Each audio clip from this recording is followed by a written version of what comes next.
Okay, students. So now we're going to start our class. I think the time was 12:05, not 12:07. So I'm going to start. Yesterday, I think you all have remembered that last class we had finished the topic voucher. Yeah? And today we have to start the new terminology. The name is discount. I think you all are well aware about the term discount when you go to buy uh, in malls the clothes or other things. So you ask for discount, and some kind of goods already discount would be written ki this much percent of the discount would be given on the selected items. So I think this word, everything you all are well aware about the name discount. Okay, but so far we had studied, we come to know about the discount by the general meaning of discount, the reduction in price. But as a being commerce student, discount is much more than thing. That thing is only a reduction in price. Okay. So now here we have to study about discount. So let me discuss here any type of reduction. Okay, and just one thing I will request you all people to mute your voice if surrounding is noisy. I have muted here. When you want to ask any question, then you unmute yourself. Okay, so now I'm going to read it again. Any type of reduction in the price of the goods by the business entity to its customer is called a discount. So क्या कह रहा है, जब एक business entity यानी कोई एक business या फर्म एंटरप्राइज एक कंसर्न जो ऑर्गेनाइजेशन है बिजनेस, वो अपने कस्टमर को क्या करता है, प्राइस में कुछ रिडक्शन देता है, any type of reduction. So discount का जनरल मीनिंग तो यही है जो हम लोग समझते थे अभी तक कि any type of reduction in the price of goods by business entity to its customer is called discount. But here we have to study the types of discount also. Okay, so here it is written discount is of two types, namely trade discount. What is trade discount? Second one is cash discount. Now we have to differentiate between these two, and these two discounts are very important while we do solve the numerical question. So we must understand trade discount. So I think in business studies, ma'am has taught you all people what is the meaning of trade. Anybody? Priya Pandey. Priya Pandey.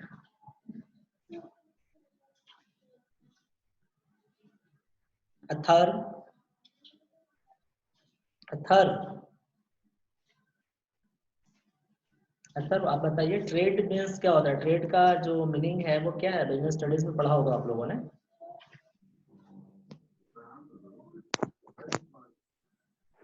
बताइए चेतन, आप बताइए. Yes, sir. So trade refers to buying and selling of goods and services with profit motive between buyer and seller. बहुत अच्छा बताया. So okay, so this is the point. Trade means only buying and selling of goods and services with the motive of earning profit. Very right answer. So here buying and selling जो main word है trade का, वो buying and selling, और उसके साथ क्या लगा है, डिस्काउंट. यानी एक ऐसा डिस्काउंट जो विदाउट किसी भी बार्गेनिंग के, बिना किसी आर्गुमेंट के, जब एक सप्लायर या शॉपकीपर और seller provides to its customer on the list price, on the list price means market price, जो रिटेल प्राइस होता है छपा होता है प्रिंटेड, उस पे जो भी डिस्काउंट बिना किसी आर्गुमेंट के देता है, सिर्फ बाइंग और सेलिंग होने पे, weather it is cash transaction और क्रेडिट ट्रांजेक्शंस, ठीक है, चाहे वो क्रेडिट कैश ट्रांजेक्शन हो या क्रेडिट, जैसे ही आप उससे परचेस करने जाते हो या आप उससे सेल करते हो गुड्स को, और उस समय जो भी डिस्काउंट दिया जाता है उसे हम लोग ट्रेड डिस्काउंट कहते हैं। ये तो हो गया एक छोटा सा सिंपल सा मीनिंग। अब हम लोग इसे थोड़ा स्टैंडर्ड वे में अगर पढ़ते हैं तो कहा जा सकता है trade discount refers to those discount which are given by wholesaler, which are to be given by wholesaler to the retailer. कौन देता है? By the wholesaler to the retailer on the list price of the goods, on the list price of the goods. For example, कि चेतन ने एक cosmetic goods की दुकान open किया, चेतन ने किसका दुकान शॉप ओपन किया? कॉस्मेटिक गुड्स का, और अथर्व का क्या था? होलसेलर था कॉस्मेटिक गुड्स का, और चेतन क्या है? रिटेलर। अब चेतन को गुड्स परचेस करना है तो वो अथर्व के दुकान पे जाएगा, तो मान लो 1 लाख रुपए का 1 लाख रुपीस का कॉस्मेटिक गुड्स चेतन ने अथर्व से परचेस किया, तो 1 लाख क्या था? ये 1 lakh list price suppose that था, उस पर प्रिंटेड वैल्यू लिखा था। तो अब बताइए कि अथर्व अगर 1 लाख का गुड्स 1 लाख में ही चेतन को देगा तो चेतन बेचेगा कितने में? भाई एमआरपी से ज्यादा तो कोई लेगा नहीं। तो अथर्व क्या करता है? सपोज दैट कि 20% का डिस्काउंट दे दिया चेतन को लिस्ट प्राइस पे, तो यानी 1 लाख रुपए का गुड्स चेतन को कितने में मिला? 80,000 में, राइट। तो ये जो डिस्काउंट है बिना किसी बार्गेनिंग के दिया जाता है, बिना किसी कंडीशन के दिया जाता है, सिर्फ ट्रांजैक्शन होने पर ही दे दिया जाता है। अब चेतन अपने दुकान पर लाकर इस गुड्स में चाहे वो 20% प्रॉफिट ऐड करके बेचे या 10% ऐड करके बेचे, ये उसके ऊपर है, up to Chetan. So trade discount क्या होता है? Trade discount refers to those discount which are given by wholesaler to the retailer on its list price. समझ में आया? And this type of discount is given to both types of customer, whether it is cash or credit, दोनों तरीके के transaction पे दिया जाता है।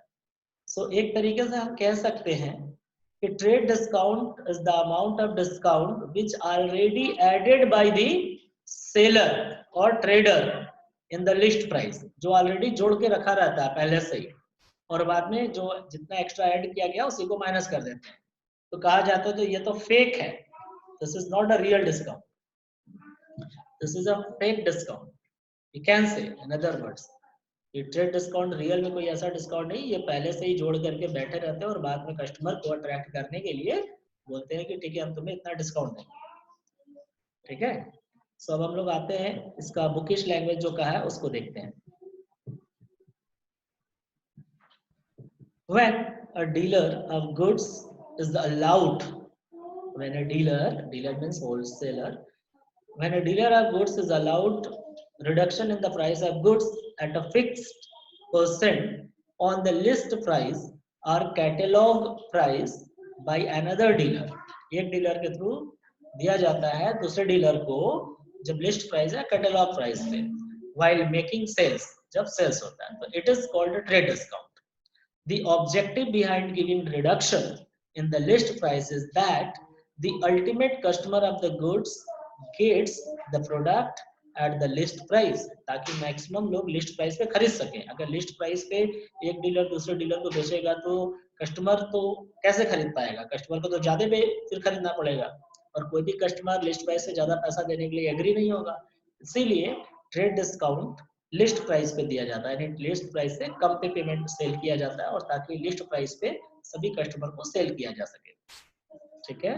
सो कह रहा है यहाँ पर it is generally offered by the manufacturer of goods to the wholesaler and wholesaler to retailers. तो जनरली ट्रेड डिस्काउंट कौन ऑफर करता है? मैन्युफैक्चरर देता है होलसेलर को, एंड होलसेलर डिस्काउंट देता है रिटेलर को, और रिटेलर फिर लिस्ट प्राइस पे अपने कस्टमर को सेल करता है, ठीक है। This reduction in the list price is deducted from the sale price directly to the, so entry is passed for the net amount of sales price. तो देखो जो अकाउंट्स में रिकॉर्ड करते हैं हम लोग, होलसेलर और मैन्युफैक्चरर जो रिकॉर्ड करता है अकाउंट्स में, वो जिस अमाउंट पे सेल करता है उस पे रिकॉर्ड करता है, ना कि लिस्ट प्राइस पे।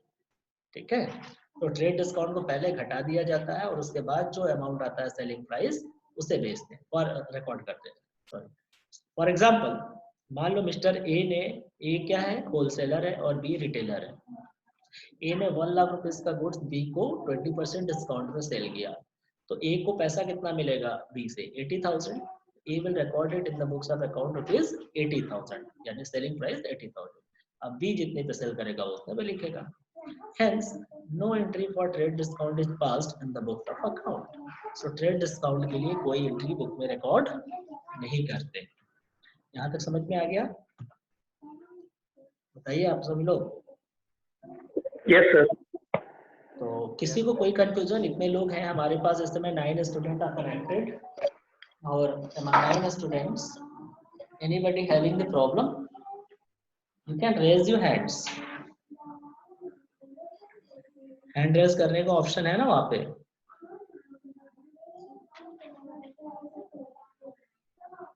बताइए और कोई, या इसको और थोड़ा सा हम लोग इजी वे में समझे।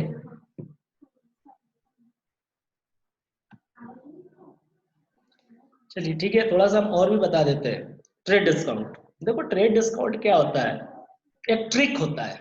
This is a trick use by the shopkeeper to attract more and more customer. कभी कभी आप देखते होंगे ऑनलाइन शॉपिंग कर रहे हो या ऑफलाइन करते हो, तो किसी चीज की प्राइस मालूम है, जैसे 2000 रियल प्राइस है लेकिन 2000 शो नहीं करेंगे, दिखाएंगे 5000 और उस पर क्रॉस कर देंगे, क्रॉस करके कह देंगे 2000, यानी 5000 का चीज इसमें ऑफर में सेल कर रहे हैं 2000, बट रियल में ऐसा है नहीं, तो बेवकूफ बनाने के लिए करते हैं। तो ये भी होता है। कभी कभी होता है buy one get one free. अब buy one get one free कोई भी बिजनेस ओपन किया है अपने घर से थोड़ी देने के लिए। बीइंग अ कॉमर्स स्टूडेंट समझो उसकी बात को, देख रहा है कि कस्टमर को कैसे धोखे में लाया जा सकता है, कैसे अपनी जाल में फंसाया जा सकता है। 1000 रुपए का शर्ट, उसकी एमआरपी प्राइस रख दिया 2000 और बाद में by one get one free, और हम लोग भी बेवकूफ बनकर जाते हैं।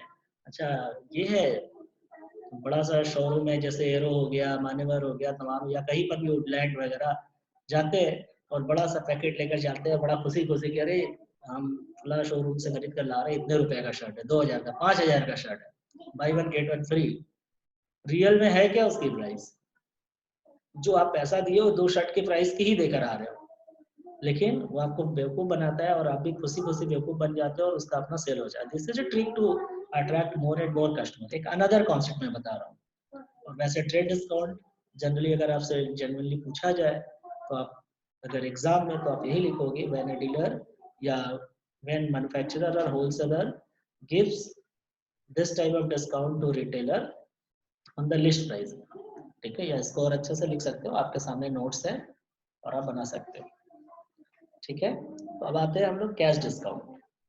तो ट्रेड डिस्काउंट को समझ में आ गया कि कैश हो चाहे क्रेडिट हो सभी पे अवेल किया जाता है, और इसका बिजनेस में जब बुक में रिकॉर्ड करते हैं तो ट्रेड डिस्काउंट को पहले माइनस करके जो आता है फिर उस पर रिकॉर्ड करते हैं। इसलिए ट्रेड डिस्काउंट को कहीं पर भी शो नहीं करते, हम लोग माइनस करके दिखाते हैं पहले से ही। लेकिन कैश डिस्काउंट क्या है, this is a very important. Cash discount जैसा कि नाम ही बता रहा है, ट्रेड में क्या था, बाइंग और सेलिंग होना चाहिए। कैश डिस्काउंट में बाइंग सेलिंग विद कैश होना चाहिए। अगर कैश ट्रांजैक्शन नहीं है तो कैश डिस्काउंट नहीं दिया जाएगा। कैश डिस्काउंट ट्रेड डिस्काउंट से अलग है। कैश डिस्काउंट ट्रेड डिस्काउंट देने के बाद दिया जाता है। ठीक है, पहले जैसे 1 लाख रुपए का आपका लिस्ट प्राइस का गुड्स है, 20% ट्रेड डिस्काउंट है, तो 20% ट्रेड डिस्काउंट माइनस कर दिया गया, बचा 80,000। सो 80,000 पे कैश डिस्काउंट दिया जाएगा, न कि लिस्ट प्राइस पे। अगर ट्रेड डिस्काउंट है तो प्रोसेस होगा list price minus trade discount, then minus करेंगे कैश डिस्काउंट। ठीक है, सो अब जैसा कि नाम बता रहा है, हम लोगों ने अभी सुना कि कैश डिस्काउंट, तो cash discount is given only on cash transactions, okay, not on credit transactions. So when the debtors कौन होता है आपको पता है, customers who purchase goods from us on credit. So when the debtors are allowed some discount, जब debtors को हम allow करते हैं कुछ discount, या reduction in the amount due to induce them to make prompt payment. क्यों हम देते हैं? उनको इंड्यूस करते हैं, प्रेरित करते हैं कस्टमर्स को, डेटर्स को, टू मेक प्रॉम्प्ट पेमेंट, मतलब इमीडिएटली पेमेंट करने के लिए, और to make payment within a specified time. It is called as cash discount. So it is always recorded in the books of account. It is of two types, namely discount allowed and discount receipt, right? So सबसे पहले हम लोग फिर से discuss कर लेते हैं कि देखो कैश डिस्काउंट क्या होता है। Cash discount is given or allowed only on cash transaction, but there are two concepts in cash transactions. One cash transaction which are done at immediate payment और on the spot payment, एक तो ये होता है। दूसरा होता है कि payment is to be made within a specified period of time. For example पहला वाला बताते हैं कि इमीडिएट पेमेंट क्या होता है। जैसे आपने 10,000 का गुड्स मिस्टर एक्स को सेल किया एट 2% कैश डिस्काउंट पे, और मिस्टर एक्स अगर आपको इमीडिएट पेमेंट करते हैं तब तो आप 2% डिस्काउंट आप उन्हें अवेल करोगे। अगर वो इमीडिएट पेमेंट नहीं करते हैं तब कैश डिस्काउंट आप नहीं दोगे। दूसरा होता है कि आपने मिस्टर वाई को गुड्स इस कंडीशन पे बेचा 10,000 का कि अगर वो 15 डेज के अंदर अगर पेमेंट कर देंगे तब आप उनको 2% कैश डिस्काउंट दोगे। तो यहाँ पर क्या हुआ, इमीडिएट पेमेंट पे नहीं हो रहा है, बल्कि डेटर को इंड्यूस किया जा रहा है कि वो 15 दिन के अंदर पेमेंट कर दे, यानी 15 डेज, 1 मंथ, कुछ भी हो सकता है, 1 वीक। तो ये हम इसलिए देते हैं ताकि कस्टमर हमारा पैसा लेकर ज्यादा दिन तक ब्लॉक करके ना बैठा रहे। तो दो तरीके का कैश डिस्काउंट होता है। एक होता है कि ऑन इमीडिएट पेमेंट, यानी ऑन प्रॉम्प्ट पेमेंट, तुरंत, और दूसरा होता है with in payment with in specified period of time. तो कैश डिस्काउंट में 2 टाइप्स के डिस्काउंट हो गए, एक तुरंत पेमेंट करने पर और एक उसी कुछ पीरियड ऑफ टाइम के अंदर पेमेंट करने पर। अब इसमें भी जो कैश डिस्काउंट है वो दो है। देखो दो क्या है, ये बड़ा कॉमन सा चीज है। एक पर्सन गिवर होता है तो दूसरा रिसीवर होता है। तो कैश डिस्काउंट अगर से सेलर है तो वो अलाउ करेगा अपने कस्टमर को, और कस्टमर है तो वो रिसीव करेगा, राइट। सो डिस्काउंट अलाउड का मतलब होता है डिस्काउंट अवेल करना, देना, ये सेलर देता है। और डिस्काउंट रिसीव्ड कौन करता है, ये कस्टमर रिसीव करता है, ठीक है, जो परचेस करता है। तो यही है, discount allowed is an expenses और discount received is an income. तो यहाँ पर देखिए कह रहा है discount allowed.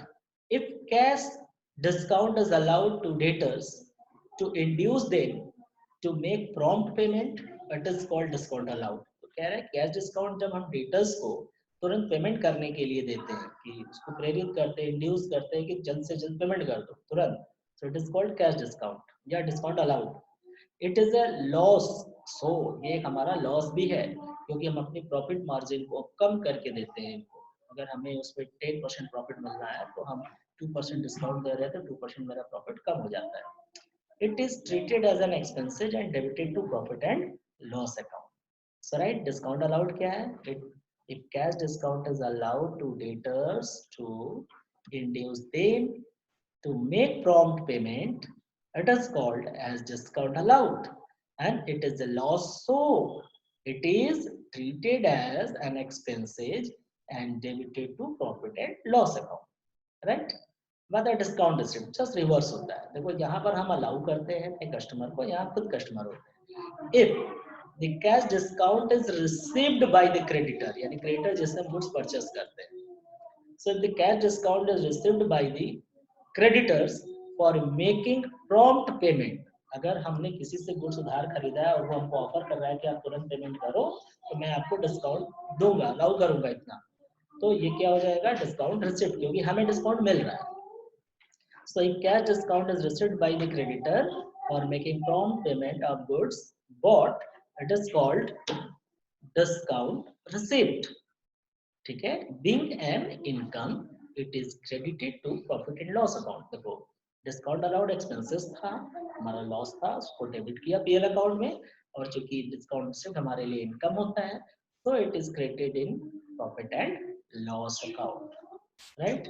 So students, just I want to ask from you people, is it clear both kind of discount?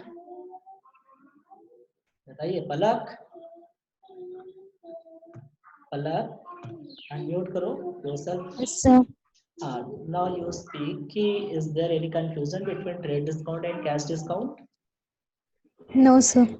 So can you explain cash discount in your own words, not bookish language? Simple sir. Cash discount. Suppose that you are seller, ठीक है, and I am customer. So क्या बताओगी, कैसे बताओगी, discount तुम्हें मिलेगा या discount हमें?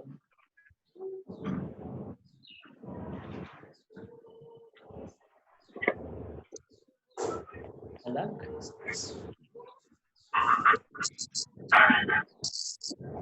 Anybody else? चेतन, चेतन cash discount क्या है? What is cash discount?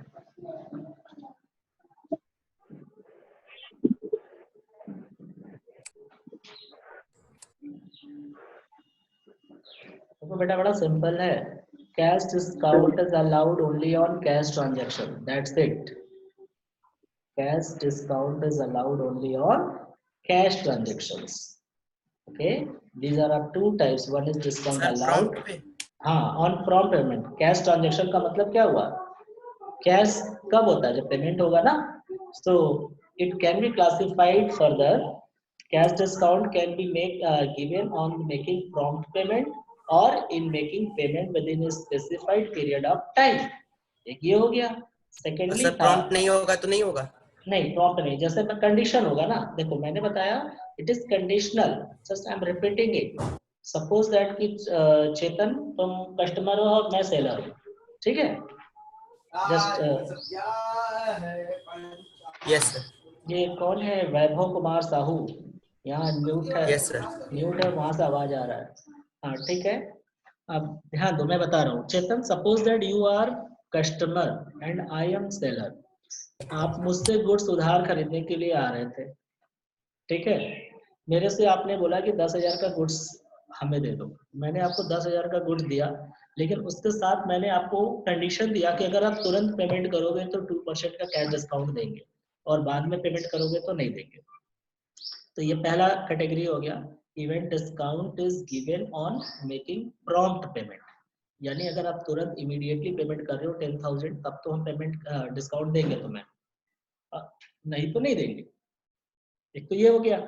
अब दूसरा इसी में है, when discount is given within a specified period of time।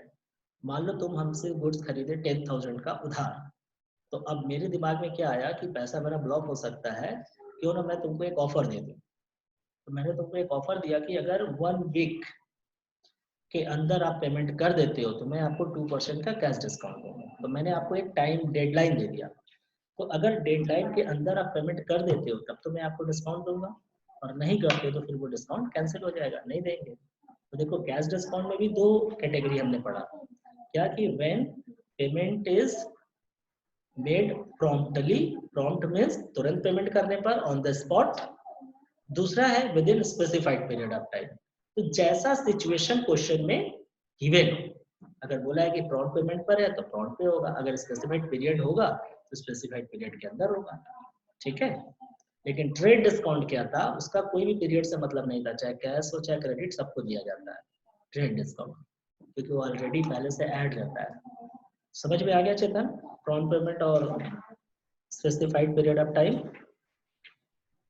Chetan, Chetan clear हो गया? Yes sir. चलिए ठीक है, हम लोग आगे आते हैं। कैश डिस्काउंट और ये सब कुछ हो गया। ट्रेड डिस्काउंट, रिसिप्ट और अलाउड भी समझ में आ गया होगा। जब हम डिस्काउंट अलाउ करते हैं, दूसरे को देते हैं तो अलाउड हो गया, और जब हमें डिस्काउंट मिलता है क्रेडिटर से तो वो रिसिप्ट होता है, वो हमारे लिए इनकम होता है। अब आते हैं कुछ और टॉपिक्स है। सर, हाँ बोलो। सर ट्रेड डिस्काउंट हमेशा फिक्स रहता है? फिक्स नहीं रहता है, वो क्वेश्चन में दिया रहेगा। परसेंटेज मैंने एग्जाम्पल में दिया 20%। अच्छा, तुम्हारे कहने का मतलब कि क्या हर क्वेश्चन में ट्रेड डिस्काउंट लिखा होगा,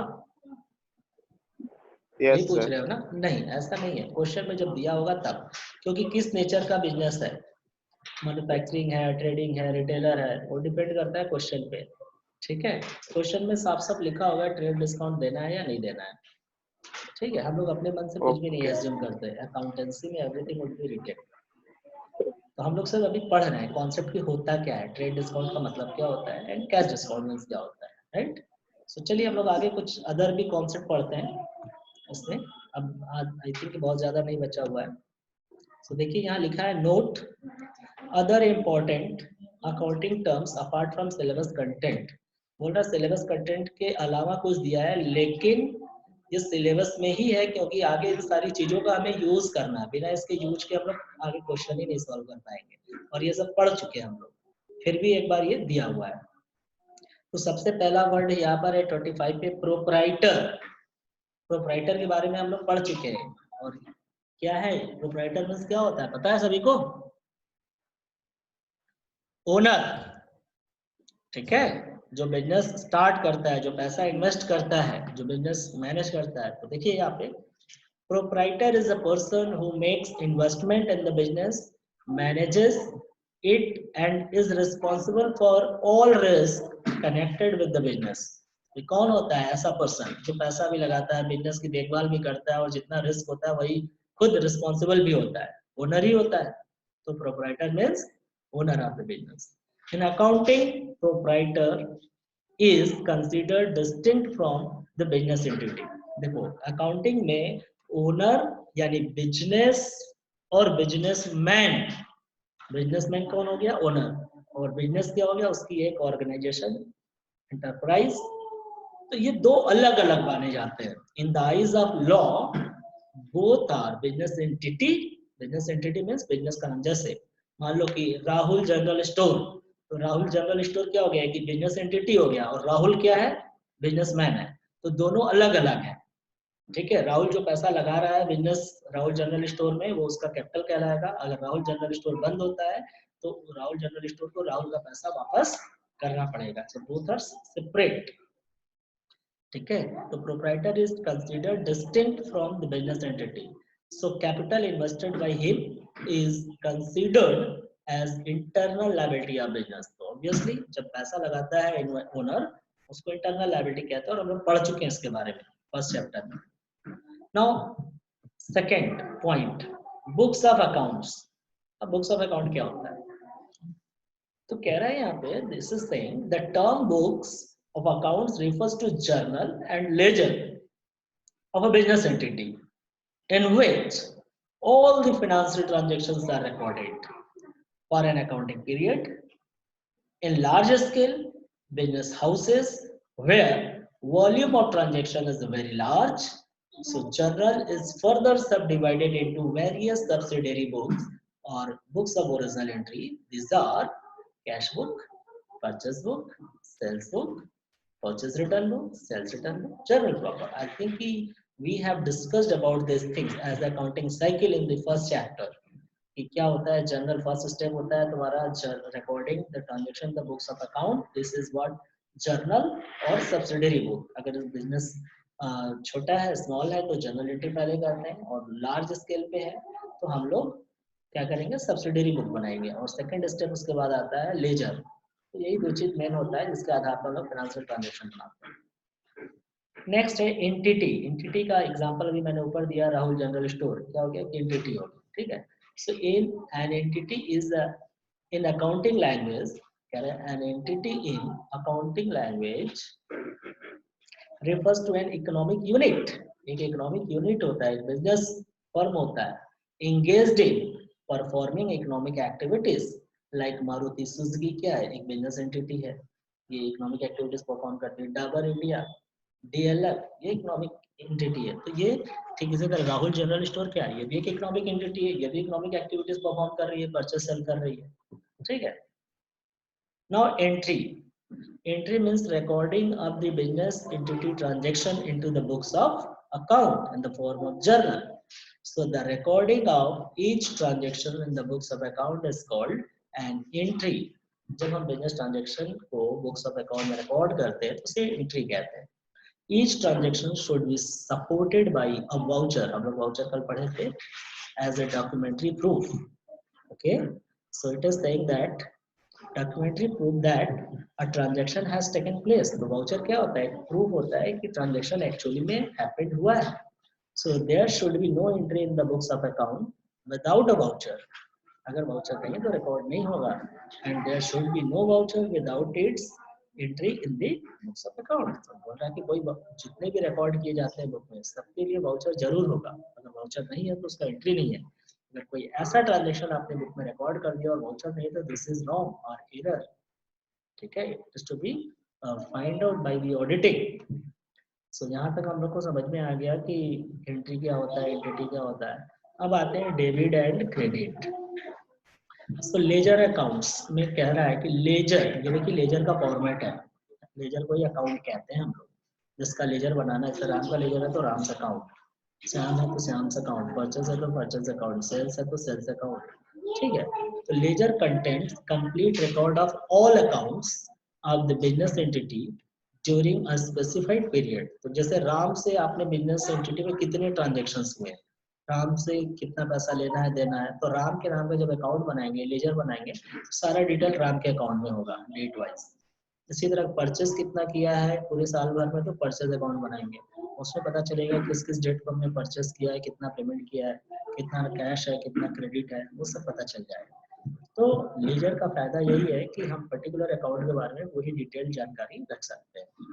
तो कह रहा है कि ledger contents complete record of all account of business entity during a specified period. So ledger account has two parts, namely debit and credit. The left hand side, this one left hand side of the ledger is called debit and the right hand side is called credit. Right hand side of ledger is called credit. So debit stands for debit, DR. DR stands for debit and CR stands for credit. Okay. So now livestock. अब livestock क्या होता है? So देखिए 6 minutes are left. Just continue. Livestock, in accounting terms, animals like horse, ox, camel, etc. are used in transporting goods from one place to another by attaching them in cart. Thus, living animals are termed as livestock in business transaction. Cart को हम नहीं livestock कहेंगे, किसको कहेंगे? Living animals. ठीक है, which are used in the transportation of the goods from one place to another is called livestock. They are shown under the fixed assets in the balance sheet. तो livestock जैसे आजकल हम लोग motor vehicle लेते हैं तो fixed assets होता है। पहले क्या था, ऐसा कुछ नहीं था, तो गांव वगैरह में ऑक्शन वगैरह, बैल बुल्ला कार्ट वगैरह आप देखते थे, वो livestock होता था। ठीक है, तो इनवॉइस और बिल, इनवॉइस यानी एन इनवॉइस और bill is prepared by the seller of goods. जो गुड्स सेल करता है वो प्रिपेयर करता है when he sales goods to buyer of goods on credit. तो इनवॉइस का प्रिपेयर किया जाता है जब एक सेलर गुड्स को क्रेडिट पे सेल करता है अपने कस्टमर को, तो वो इनवॉइस तैयार करता है, प्रिपेयर करता है। It is prepared in duplicate, इसका दो फॉर्म तैयार किया जाता है, double. It contains details like name of the buyer, detail of goods sold, rate, quantity and amount of sales. Original copy of bill is given to the buyer while office copy of invoice is written by the seller of goods as an evidence of sale for recording the transactions in the books of account. It is purchase bill, it is purchase bill from the point of view of buyer of the goods who having the original copy, और ये sales bill हो जाता है seller के point of view से, right. अब आते हैं हम लोग अलावेंस पे। सो अलावेंस क्या है? So allowance is another name for discount but there is some different in the reduction of price. पहला तो था ट्रेड डिस्काउंट, कैश डिस्काउंट, जो रिडक्शन ऑफ प्राइस था, बट यहाँ पर रिडक्शन ऑफ प्राइस का मतलब क्या है? यहाँ देखिए, if some reduction in sales price is given to a customer due to some minor defect in the product, अगर प्रोडक्ट में कुछ खराबी है, कुछ कट फट टूट फूट है, हल्का फुल्का माइनर, सो इट इज, तो इसकी वजह से जब हम प्राइस को रिड्यूस करके सेल करते हैं कस्टमर को, इसे कहता है allowance. It is called allowance. Okay, it is treated similar to discount, allowed and discount the same. ये ठीक उसी तरह ट्रीट किया जाता है, रिकॉर्ड ऐसे ही करते हैं जैसे हम लोग डिस्काउंट के केस में करते हैं, बट इसको हम लोग टर्मिनोलॉजी में क्या कहते हैं? इसको अलाउंस। बैड डेट्स, तो बैड डेट्स के बारे में पहले भी बात कर चुके हैं। बैड डेब्ट्स क्या होता है? सो बैड डेब्ट is the amount that has become irrecoverable from the debtor, means to whom goods has been sold on credit due to dispute or insolvency of the debtor. देखो, जब किसी customer को goods उधार बेचते हैं हम लोग तो उसे डेटर कहते हैं, और जो पैसा डेटर से नहीं मिल पाता उसे हम लोग बैड डेब्ट्स कहते हैं। ठीक है, और क्यों नहीं मिल पाता? ड्यू टू डिस्प्यूट, कुछ विवाद होता है, या insolvency of the debtor. Insolvency क्या होता है? जब किसी कस्टमर की पेमेंट की क्षमता खत्म हो जाती है, उसकी लायबिलिटी, कर्ज उसके ऊपर ज्यादा हो जाता है, एसेट्स उसके कम हो जाती है, और उसका बिजनेस पूरी तरीके से बंद हो जाता है, तो उस कंडीशन को कहते हैं इंसॉल्वेंट। ठीक है, तो हमारा पैसा क्यों नहीं मिल पाता? ड्यू टू इंसॉल्वेंसी और डिस्प्यूट ऑफ द डेटर। ठीक है, if the amount is irrecoverable it is called bad debts. Bad debts यानी जो पैसा डूब गया। Hence, bad debts is a loss, so it is to be debited to profit and loss account, right? अब आते हैं हम लोग बुक वैल्यू पे। Book value, the term is used with the reference to fixed assets like plant and machinery, furniture at the end of the accounting period. Fixed assets are shown at their cost less depreciation. जितने का होता है depreciation घटाने के बाद उसको दिखाते हैं बुक में, बैलेंस शीट में। This is called book value of the assets. तो जो बैलेंस शीट में ईयर के लास्ट में जो वैल्यू पुट की जाती है एसेट्स को, सब लोग बुक वैल्यू कहते हैं। डेप्रिसिएशन, बुक वैल्यू में ये ध्यान रखें कि ओरिजिनल में से डेप्रिसिएशन माइनस करने के बाद। डेप्रिसिएशन क्या है? So depreciation refers to continuing and gradual decline in the value of fixed assets. It is charged every year as an expense और loss in the value of fixed assets to determine the cost of production of the goods properly. So आप लोग को पढ़ा चुके हैं हम कि क्या होता है डेप्रिसिएशन। जब किसी फिक्स्ड एसेट्स को कंटिन्यूअसली हम यूज करते हैं, तो यूज करने से उसमें कुछ टूट फूट होता है, और टूट फूट से जो लॉस होता है, कमी आती है एसेट्स की वैल्यू में, उसे हम लोग डेप्रिसिएशन कहते हैं। सॉल्वेंट, सुनो, सॉल्वेंट इंसॉल्वेंट का जस्ट अपोजिट है। तो यहाँ कह रहा पर्सन और business entity who is in position to pay its debt in full is called solvent. ऐसा कोई भी कस्टमर या डेटर या बिजनेस जो अपनी पूरी लायबिलिटी का पेमेंट करने की क्षमता रखता है, उसकी ऐसी पोजीशन है, इतना पैसा है कि अपने सभी कर्ज, सभी लायबिलिटी का पेमेंट कर सकता है, सो कहलाएगा सॉल्वेंट। और इनसॉल्वेंट कौन होता है? इनसॉल्वेंट कह रहा है इफ अ पर्सन और business entity is not in a position to pay its debt in full, he or she, it is said to be insolvent. In such cases, the liquidator यानी जो business के assets को cell करवाता है, appointed by the court, makes pro rata payment यानी proportionate payment करता है to all unsecured creditor in the full settlement of their accounts. So पहले आप insolvent में से समझ लो, ऐसा व्यक्ति जिसकी पेमेंट करने की क्षमता कम हो जाती है, खत्म हो जाती है, यानी जिसकी एसेट्स कम है और लायबिलिटी ज्यादा हो गई, वो पेमेंट करने की क्षमता नहीं रखता, तो ऐसे पर्सन को इंसॉल्वेंट कहते हैं। चाहे बिजनेस फर्म हो, चाहे इंडिविजुअल हो, उसे इंसॉल्वेंट कहते हैं। Okay students, so now today this is the last topic of this chapter. Now your chapter is over.